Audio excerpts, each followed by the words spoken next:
Hey Craig, I was on your website today when I knew you found out you were coming.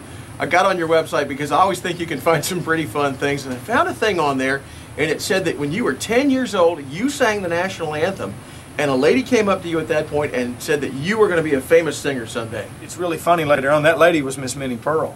Really? Yeah. And oh my God! Later on, you know, my very first appearance on the Grand Ole Opry, I'll never forget. I went into the Grand Ole Opry, and there was Miss Minnie Pearl's picture on the wall, and it hit me. I'm like, wow, that was funny. I remember that was the same lady that told me I'd be famous someday, and here I am. I felt like I was famous, you know, at that point. And then, almost 10 years later, the day I'm inducted into the Grand Ole Opry as a member of the Opry was Minnie Pearl's birthday, unbeknownst to anyone. Wow. So it was almost as, you know, you look back and you go, wow, God, playing this all, you know. I was going to say, you've just had that thread in your life with Minnie Pearl, and if you're going to have a thread in your life, that's a great lady to have one with. Yeah, absolutely. She was amazing. All part of the grand scheme, you know. That's really funny. Talk to you. Are you in the studio now? Are you working on some new music? I am. Well, like not right now. Well, not this very second. But yes, absolutely. In the process of writing and recording, I think we've recorded about 6 songs. I'm gonna probably record 5 or 6 more, and then we'll pick 8 or 9 to be on the record. Now, how many of these have you written? About half or more. Really? Yeah. I always write a bunch. I don't never try to write for me or for a record. I just write because I'm a songwriter.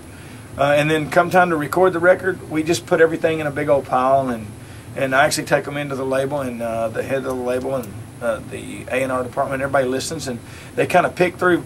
I figure if I give them stuff that I like, and they pick from that, and they all like it, you know, as opposed to them sending me songs over and over and me not liking it, it kind of speeds up the process a little bit.